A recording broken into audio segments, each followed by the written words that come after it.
Hello. Today I wanted to examine the historical context of the River Thames in terms of how it may have affected Blake's creation of Europe, a Prophecy in terms of the prophetic nature, as well as some of the characters he employs and how this demonstrates the turmoil of the human race and how unlearning these tendencies introduces us to a whole new world.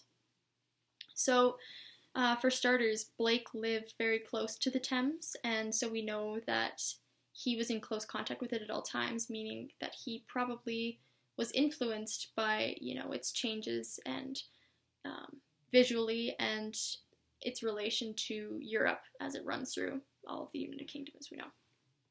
So first, before we examine Blake and the Thames, I wanted to look a little at the Thames history with the Industrial Revolution. So in 12th century London, there was a huge population boom because it was the epicenter of commercial goods and trading.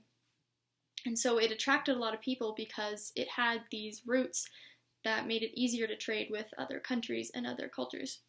And so it provided a lot more income possibilities for peasants and gave them the opportunity to maybe jump up a rung on the hierarchical ladder. So at this time, the population grew to about 40,000, and it was one of the largest cities.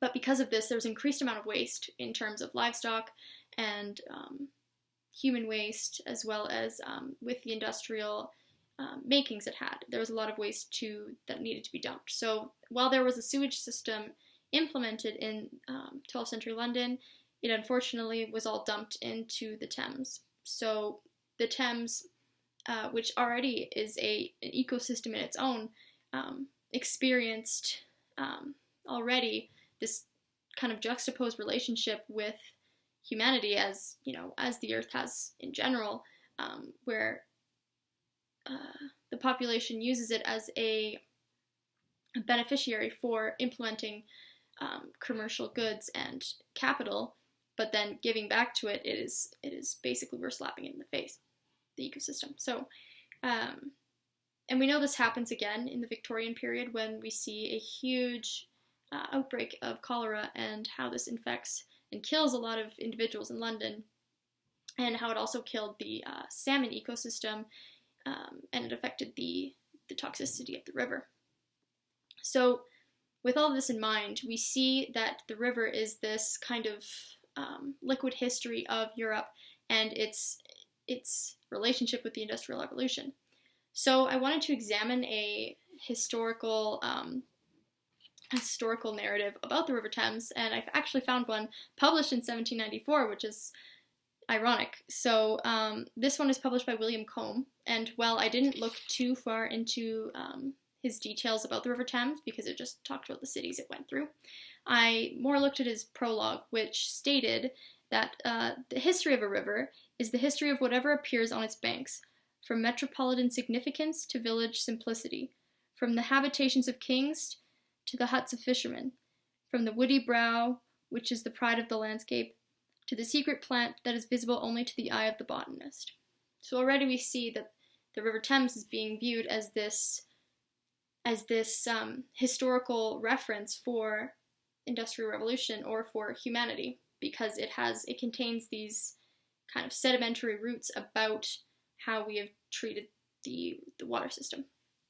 He also states that being a river historian, it is difficult to describe the sublimity and the pastoral image of the river and do it justice. So he states, there is a monotony of character in the river, for how few are the terms which our language provides for the purpose of delineating a succession of scenes that, amid general sameness of character, abound with a variety of those lesser peculiarities and gradations, which the eye may indeed distinguish, but the pen knows not how to describe.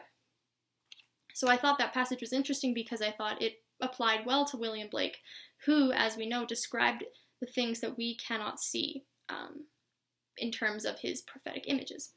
So a prophecy is meant to expose hidden motives and consequences of human decisions. So the River Thames is a prophecy in itself because it demonstrates the downfalls of capital and the downfalls of industrial revolutions insofar that it is being polluted. And it no longer contains the same level of sublimity as it has in the past, something that we will never know as humans.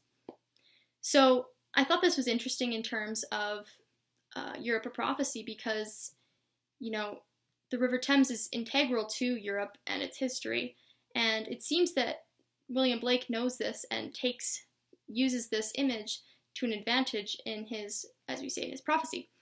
So he kind of functions like a river in his narrative, where he serpentines through these disturbing images of how the world was and how the world is. So we also see Orc, who is a serpent in himself, and he is meant to exemplify redemption and rebellion. And because of this, it connects to the image of the River Thames as it, you know, in the serpentining nature, and also because it is this image of rebelling against human decision and demonstrating how it has disrupted the environment before. And I am over time, so I will stop it there, but I wanted to pose a question and ask, what other elements in Europe of prophecy do you think that William Blake uses the River Thames as an image? Thank you.